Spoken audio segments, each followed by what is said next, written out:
Bienvenidos a nuestro podcast Entre murallas, mercados y catedrales.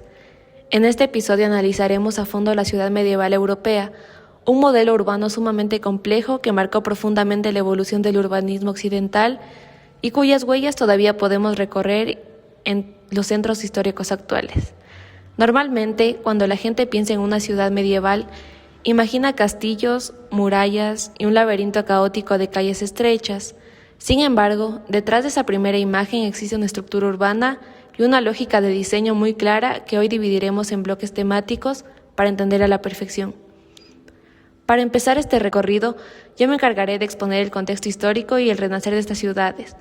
Para entender este modelo urbano, primero debemos ubicarnos cronológicamente en la Edad Media, un periodo extenso que se desarrolla aproximadamente entre los siglos V y XV. Tras la caída del Imperio Romano de Occidente, el antiguo poder centralizado desapareció y el territorio europeo se fragmentó en señoríos, feudos, castillos y monasterios controlados por nobles y autoridades religiosas. En los primeros siglos medievales, marcados por la ruralización, las ciudades perdieron la regularidad y la organización romana.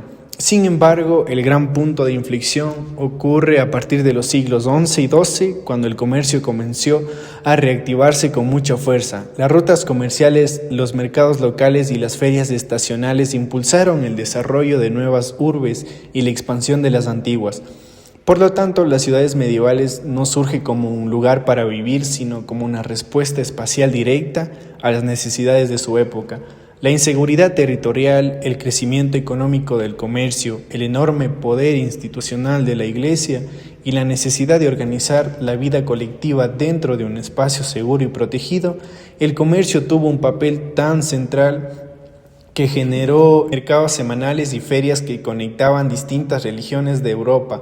Ahora que conocemos el origen del contexto de estas urbes, daremos paso a nuestro segundo bloque temático, donde analizaremos cómo se materializó todo esto en un espacio físico y en el plano de las ciudades. Muchas gracias. En este segundo bloque temático me encargaré de explicar detalladamente la forma urbana, el trazado de las calles y la arquitectura representativa de la ciudad medieval europea.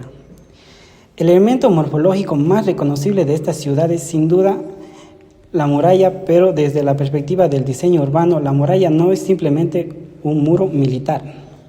Funciona como un límite legal, fiscal, simbológico que separaba el interior protegido del exterior rural o seguro. Dentro de este perímetro se concentraban compacta la vida urbana, las viviendas, los talleres, las iglesias y los edificios de gobierno.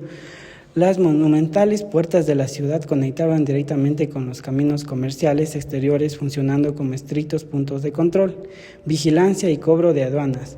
Un ejemplo clarísimo de la tipología fortificada de Carson, en Francia, donde las defensas masivas de la muralla rodean el completo castillo. Hacia el interior de las murallas, el trazado de las calles se caracterizaba por ser estrecho, sinuoso, irregular y profundamente adaptado a la topografía del terreno. A diferencia de la cuadrícula ordenada de la ciudad romana, la ciudad medieval crecía de manera orgánica y espontánea alrededor de hitos como un castillo, una iglesia, un monasterio o una plaza de mercado. Sin embargo, no todas eran desordenadas. Urbes de carácter comercial como Lübeck en Alemania se planificaron desde su origen con una estructura geométrica clara y reticulada para facilitar el movimiento de mercancías. Finalmente, en cuanto a su arquitectura, los edificios expresaban el poder simbólico de la época.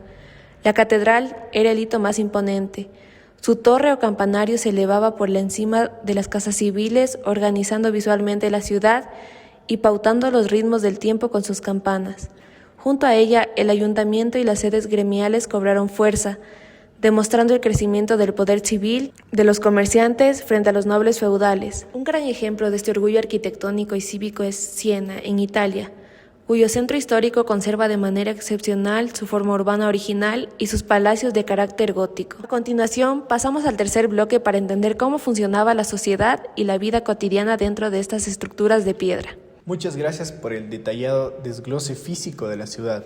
En este tercer bloque yo me enfocaré en el espacio público, la vida cotidiana de la sociedad, los gremios y los ejemplos patrimoniales clave. Si la muralla era el límite físico, la plaza de mercado era el corazón latente de la vida urbana medieval. En este espacio público no solo se compraban y vendían productos, sino también era el contenedor social donde se encontraban los habitantes, se transmitían las noticias del exterior y se celebraban las principales actividades cívicas y religiosas. Además, las calles no eran simples canales de circulación, sino extensiones del espacio de trabajo. Existía una enorme mezcla de usos funcionales. Las viviendas operaban como talleres artesanales o tiendas en la planta baja, abiertas completamente a la vía pública, mientras que en los niveles superiores residía la familia. No existía la separación de zonas que vemos en el urbanismo moderno, como la ciudad medieval era compacta, activa y diseñada a escala humana, porque todos los recorridos se hacían caminando. En este entorno productivo es donde cobran fuerza los gremios, que eran asociaciones de artesanos o comerciantes de un mismo oficio. Como detalla la enciclopedia académica EH.net, los gremios existieron en toda Europa regulando los precios, controlando la calidad de los productos y acumulando una enorme influencia política dentro de los ayuntamientos principales. Cada elemento de una forma urbana respondía a esta sociedad: la muralla al medio y la defensa, la plaza al comercio y la cátedra al poder religioso. Para visualizar el éxito de estos modelos, la UNESCO reconoce 3 ejemplos excepcionales que conservan la estructura viva. Primero, Carcassonne en Francia, como máximo exponente de la ciudad fortificada amurallada. Segundo, Lübeck, Alemania, que representa la ciudad portina y comercial de la Liga Hanseática. Tercero, Siena, en Italia, modelo perfecto de la ciudad comunal, paisaje gótico orientado a la vida civil. Esto nos demuestra que no hubo solo un modelo, sino múltiples respuestas según la vocación de cada región. Excelente exposición en cada uno de los bloques individuales. Para cerrar nuestro programa, es fundamental que reflexionemos juntos sobre el legado que nos dejó este modelo urbano en la actualidad. Hoy en día, ante las crisis urbanas modernas, los planificadores valoran nuevamente la idea medieval de la ciudad compacta y caminable, donde la vivienda, el trabajo y los espacios públicos están próximos a escala peatonal. Así es, además heredamos de ello el valor centro histórico como un espacio patrimonial, cultural y turístico indispensable. Aunque aquellas ciudades sufrían un problema grave como los hacinamientos, los incendios frecuentes por el uso de madera y falta de higiene, sus murallas y trazados en ciudades como Toledo, Torún o Carcassonne se han integrado hoy como parte de la memoria urbana y el paisaje histórico europeo. En definitiva, la ciudad medieval nos enseña que el espacio urbano no es solo una acumulación técnica de ladrillos, asfalto u hormigón, sino la verdadera construcción social, económica, cultural y simbológica de la comunidad que habilita. Estudiar este modelo no es mirar el pasado con nostalgia, sino entender que nuestras ciudades actuales también son resultado de decisiones históricas y sociales. Con esto cerramos este episodio, entre murallas, mercados y catedrales. Comprendimos que la ciudad medieval europea no fue simplemente un espacio antiguo o desordenado, sino una forma urbana sumamente coherente con su tiempo y con una influencia gigante en la historia del urbanismo universal. Muchas gracias por escucharnos. Espero les haya servido esta información y les haya gustado nuestro podcast.